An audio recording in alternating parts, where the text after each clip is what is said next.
Meenakshi Natarajan Rajya Sabha nomination తిరస్కరణ అంశం తెలంగాణ కాంగ్రెస్ లో కలకలం రేపుతుంది.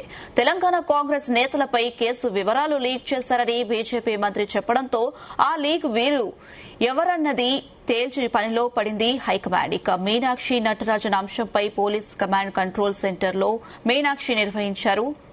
సమీక్ష నిర్వహించారు. ఇక సీఎం రేవంత్ రెడ్డి కోవర్టుల గురించి రేవంత్ రెడ్డి విచారణ చేస్తున్నారని, లీకు వీరులు ఎవరో బయటపడుతుందని పీసీసీ చీఫ్ మహేష్ కుమార్ గౌడ్ తెలిపారు. ఇక దీంతో మీనాక్షి కేసు వివరాలు బీజేపీ నేతలకు లీక్ చేసింది ఎవరో సీఎం రేవంత్ గుర్తిస్తారా అన్నది ఆసక్తిగా మారింది.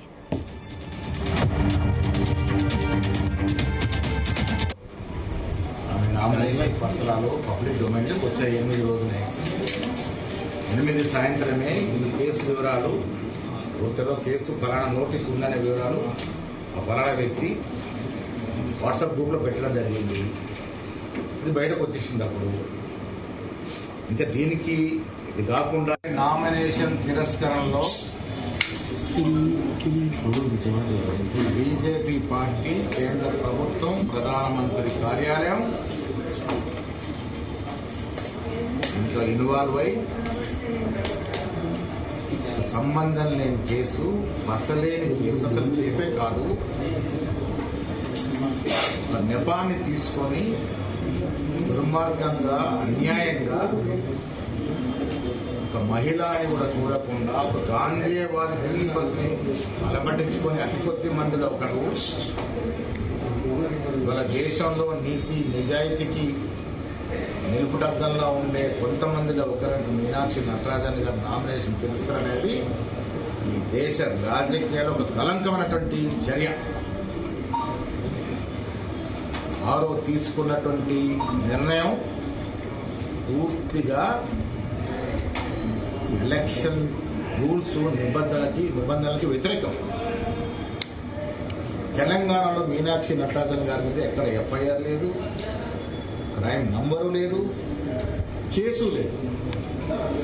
ఒక ప్రైవేట్ నోటీస్ మీద దాన్ని నెపంగా తీసుకొని నామినేషన్ తిరస్కరించడం అనేది చాలా హేయమైన దుర్మార్గమైన చర్య.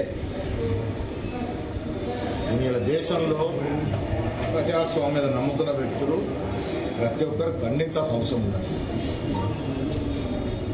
ఓట్ల చోరీకి పాల్పాటుకి అలవాటైన బీజేపీ ఇలా రాజ్యసభ సీటు కూడా చోరీ చేస్తూ ఉంది. ఇటీవల రాజ్యసభలో వాళ్ళు బిల్లు వీగిపోవడం చూసి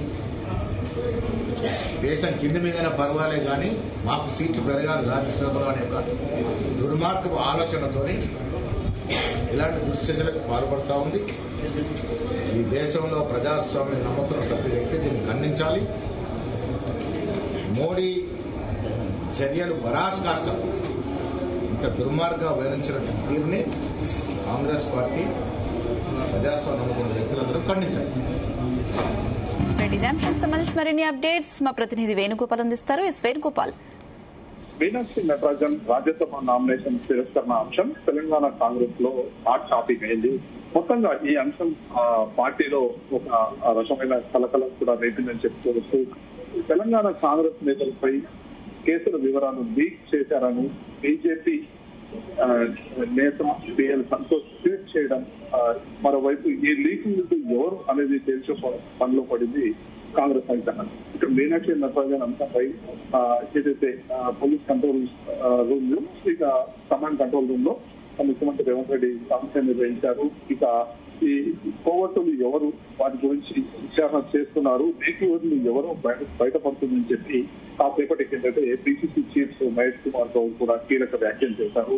అయితే ఏదైతే మీనాక్షి కేసు వివరాలు బీజేపీ నేతలకు ఎవరు లీక్ చేసింది అనే అంశం కూడా ఇప్పుడు పార్టీలో సర్వత్రా చర్చనీయాంశమైనటువంటి అంశం. ముఖ్యంగా ఇటీవల గత కొద్ది రోజుల కిందట ఏదైతే మధ్యప్రదేశ్ లో మీనాక్షి నటరాజన్ నామినేషన్ వేశాక అక్కడ నామినేషన్ కూడా ఆ రిటర్నింగ్ ఆఫీసర్ తిరస్కరించారు.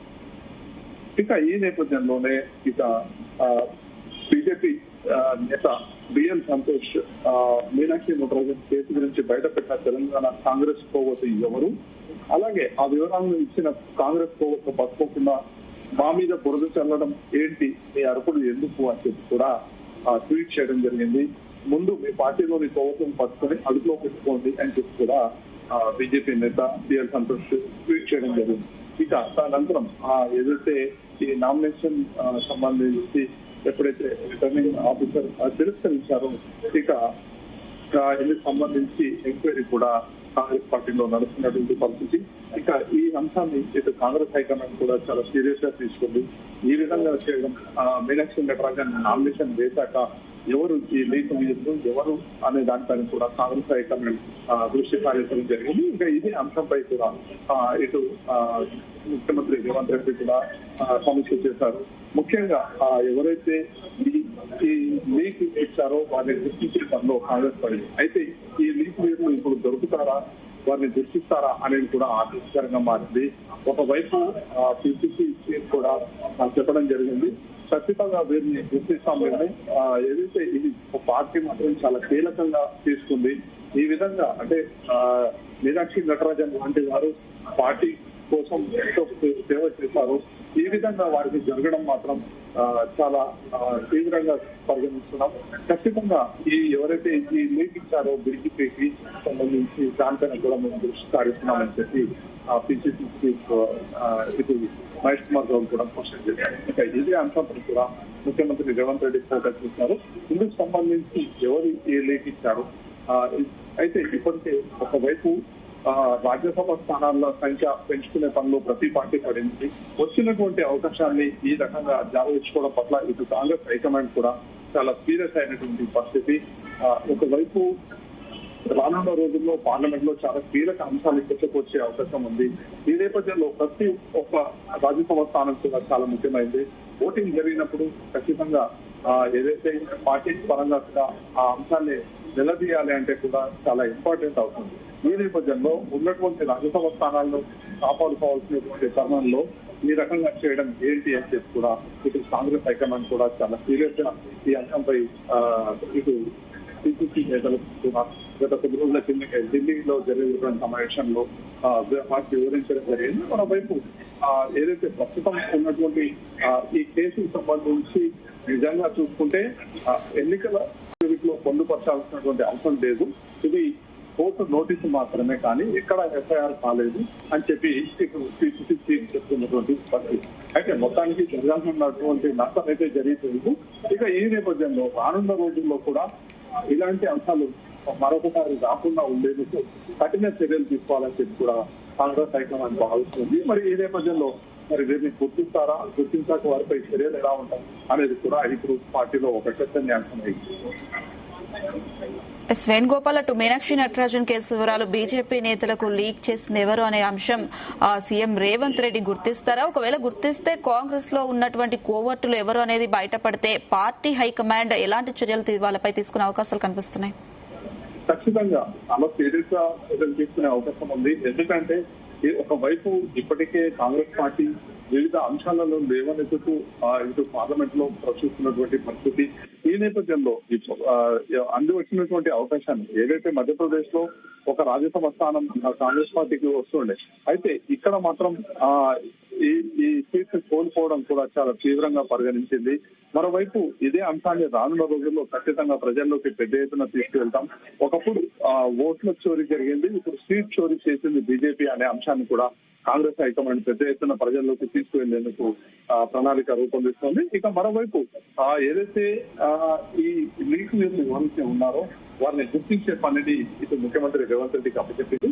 ఖచ్చితంగా వారిని ఎవరనే దానిపైన దృష్టి సారించి రానున్న రోజుల్లో ఆ లీక్ న్యూస్ గుర్తిస్తే మాత్రం వారిపై కఠిన చర్యలు తీసుకోవాలని చెప్పి కూడా ఇటు కాంగ్రెస్ హైకమాండ్ భావిస్తోంది.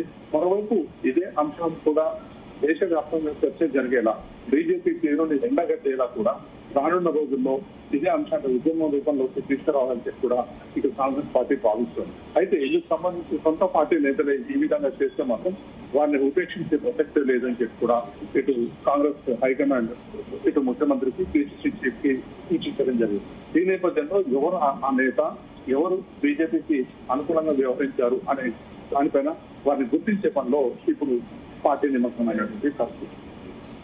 Right Venugopal, thank you.